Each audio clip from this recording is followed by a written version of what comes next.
继续来看台北市17透早3点外的时阵，有民众听到外口的声音是真大声，包括中正区、大直、信义区，甚至是三重埔甲永和，拢有人听到。警方去查了后，发现这个声音是固定国中的警报器出问题，有随通知保全人员去甲禁起来啊。17透早3点外，奇怪个真大声音，互部分台北市的民众为困梦中惊醒。有一位住伫台北市汀州路附近的民众，录到这真大的声音，伊讲这个声音除了继续半点钟，后壁甚至伴随消防车的声音。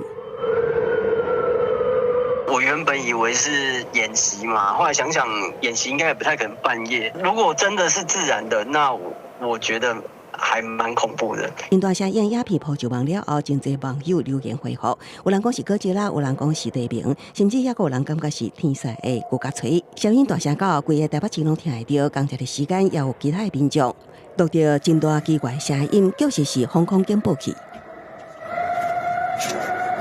部分台北市的民众拢互这个真大的声音吵到困袂去，警消协报到场，才发现原来声音出自台北市的高电国中。经过调查现场，无发现灾害是异状，确定是警报器黑白弹。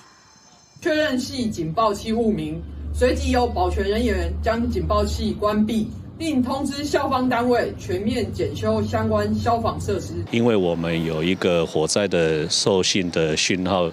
有因为潮湿，所以导致它误报。围裙厂商目前已经进行抢修。详细听倒边是警方去高电国中录到声音，这边是网友录到的真大声音。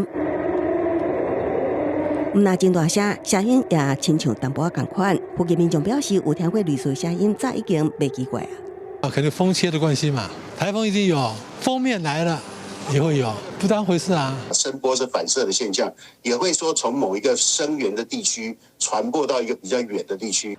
半暝奇怪的大声音引起部分民众的讨论甲惊吓，好佳在事后发现是来自航远的警报器乱弹，也互民众放心啊。公司新闻采访报道。